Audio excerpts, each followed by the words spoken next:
Hey, Demeter Laurent here. I'm the director of Dreamland Awaits, a new art house horror feature. Let me show you how we made the film.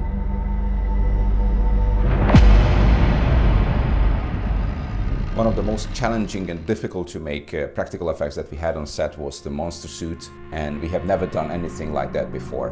My initial vision or idea was that basically just let's get an actor, let's put that actor in some baggy clothing, and let's stuff up that baggy clothing with some light materials so it has like a strange shape to it.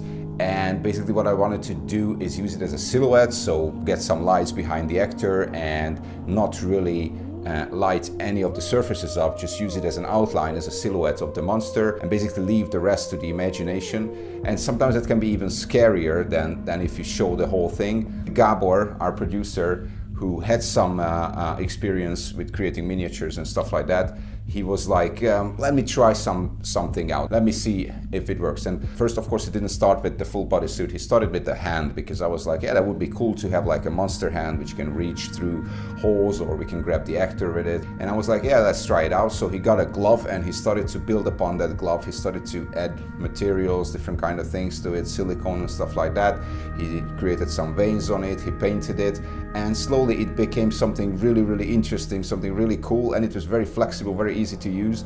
So we were really happy about it, and Gábor got so enthusiastic and so confident by creating this hand out of scratch basically, that he was like, why not try it out? Why not try to make like a full bodysuit? Let's see how it works.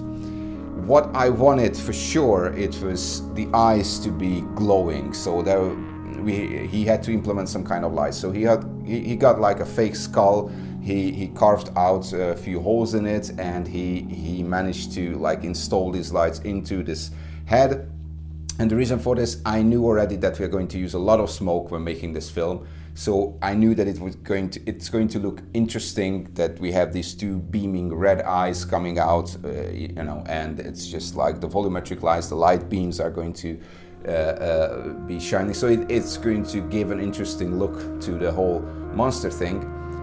So we started with the head. The head is on an extension basically. So the whole bodysuit is actually a lot taller than the person who is in it. The bodysuit altogether is like 2.5 meters tall. The head just hangs over the whole body, and it has like a different kind of movement to it. So it was also interesting to create this special feeling or atmosphere of the monster. What we had to realize pretty early on, even when we were just rehearsing, not even shooting with the monster suit, that this is not a factory-made monster suit, which means it's not so durable, and it's just basically going to fall apart. And the fact was that Gábor, out of budgetary constraints and also out of that was just the best solution, because it took him weeks and weeks to create this monster suit. He had to build a monster suit on somebody, and he was the only person available around him when he was working on it. So he built a monster suit on himself, which made it a lot more difficult, because he had to put it on, he had to make some photos, and then based on the photos he made some modifications, and it was like a grueling process, going back and forth and trying it out. It also meant that he was the only one who was able to get into that suit, and he was the only one who could make it really move on the set itself, which was great because he already had an experience with it. But the problem was that the monster suit just kept falling apart, just pieces kept falling down from it.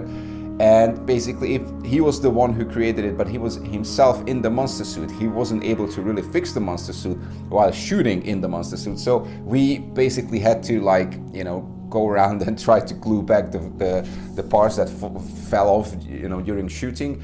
And we had to be very mindful, not to make too many takes of certain things. If it was good already, I didn't want to have like another safety take. Let's just go into the next one, because the most important thing was that we had like a plan, a certain amount of shots and scenes that we had to do with the monster, and we had to do it before the bodysuit basically falls apart. And then it becomes in such a bad condition that we cannot use it anymore, and we have to stop shooting. But we managed to do this monster in a way that it actually became one of the main characters of the film, although it's not too much in the film. From the initial idea that it's just a silhouette to something that is so interesting and so engaging and such a powerful image in the film, we're so happy that we managed to create this. And yeah, next time we will go bigger and better, that's for sure. Gábor also created 3 little figures for the film, which are important in the specific scene. I don't want to spoil which one, but one of those figures had to be taken apart and then put back together.